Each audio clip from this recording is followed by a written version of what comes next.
ये थाना बिछवा के लाहौरीपुरा गांव में 29/30 की रात को हाकिम सिंह की हत्या हुई थी। वृद्ध थे और अपनी परचून की दुकान के बाहर तख्ते पे सो रहे थे, तो इनको ईंटों से वार करके हत्या की गई। मैनपुरी में पुलिस और बाइक सवार बदमाशों के बीच मुठभेड़। एक बदमाश के पैर में लगी गोली, घायल होने पर बाइक का संतुलन बिगड़ा। बाइक गिरने के बाद पुलिस ने एक बदमाश को मौके पर ही धर दबोचा। एक बदमाश भाग जाने में हुआ सफल। घेराव कर पुलिस ने उसे भी कुछ ही देर बाद कड़ी मशक्कत कर भागे बदमाश तेजपाल उर्फ कुंभो आरोपी को भी पुलिस ने धर दबोचा। पकड़ा गया शातिर आरोपी है पवन धीमर। 2 दिन पूर्व लाहौरीपुर गाँव में एक वृद्ध हकीम सिंह की ईंट से कुचलकर हत्या कर दी थी। घटना को अंजाम देकर आरोपी फरार हो गया था। हत्यारे बदमाश के पास से एक तमंचा और एक मोटरसाइकिल पुलिस ने बरामद की है। पकड़ा गया आरोपी पहले भी कर चुका है जनपद औरैया में एक हत्या। जनपद मैनपुरी के थाना पिछौर क्षेत्र के जिरौली दिलीपपुर मार्ग पर सुबह 8:15 पर हुई मुठभेड़। मैनपुरी से उमाकांत बाथम की रिपोर्ट। आज बिछवा पुलिस ने एक और सफलता हासिल की है सर। मुठभेड़ के दौरान एक बदमाश को पकड़ा सर। पूरा मामला क्या है, किस में वांछित चल रहा था ये थाना बिछवा के लाहौरीपुरा गांव में 29/30 की रात को हाकिम सिंह की हत्या हुई थी। वृद्ध थे और अपनी परचून की दुकान के बाहर तख्ते पे सो रहे थे, तो इनको ईंटों से वार करके हत्या की गई थी, जिसमें 3 लोगों के नाम प्रकाश में आए थे। जो गांव के ही एक पवन कश्यप है, दूसरा कम्मो उर्फ तेजपाल है और तीसरा इनका एक साथी है कुलदीप, जो कुरौली थाना क्षेत्र का रहने वाला है।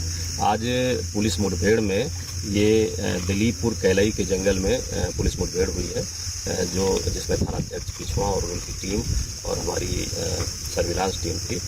चेकिंग के दौरान जब ये यहाँ पर 2 लोग आते हुए बिना नंबर की मोटरसाइकिल से दिखाई दिए, तो उनको रोकने का प्रयास किए, तो उन्होंने पुलिस पार्टी पर फायरिंग की, जिसकी पुलिस ने फिर घेराबंदी की और उसमें सुरक्षार्थ में आत्मरक्षार्थ फायरिंग की, जिसमें एक के गोली लगी है पैर में पवन के, जिसको मौके पर गिरफ्तार किया गया है, और दूसरा इसको भागने में सफल हो गया था, लेकिन हमारी जो दूसरी टीम है वो लगी हुई थी और दूसरे को भी जो कुलदीप है कुरौली क्षेत्र का रहने वाला, उसको भी अभी गिरफ्तार कर लिया गया है।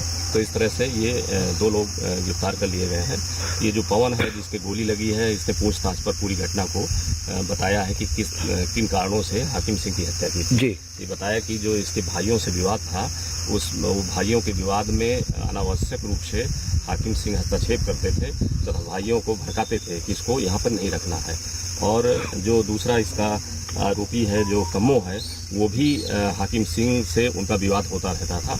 तो ये सब ने प्लानिंग करके उस दिन हत्या की। तो पूरी घटना की इन्होंने सभी आरोप भी की है, बताया है कि इन कारणों से हत्या करने के बाद ये फिर उस दिन भाग गए थे। सर, पकड़े हुए बदमाश के अगर जो बात करें, आपराधिक इतिहास क्या है सर? इससे जो गिरफ्तार हुआ है, जिसके पुलिस मुठभेड़ में गोली लगी है, ये इसका पवन का काफ़ी आपराधिक इतिहास है। इसने औरैया में हत्या की थी और वहाँ पर गैंगस्टर भी लगा था। यहाँ ये एटा जनपद में भी इसके मुकदमे चोरी वगैरह के हैं, जो वैगनार चोरी का था, ये दिल्ली जेल में भी रहा था। तो इसके संबंध में और जानकारियां की जा रही हैं कि और इस पर कितने मुकदमे हैं, कितना आपराधिक इतिहास है। ताज़ा खबरों से जुड़े रहने के लिए हमारे चैनल को सब्सक्राइब करें और बेल आइकन को दबाना ना भूलें, ताकि हर खबर की नोटिफिकेशन आपको मिलती रहे।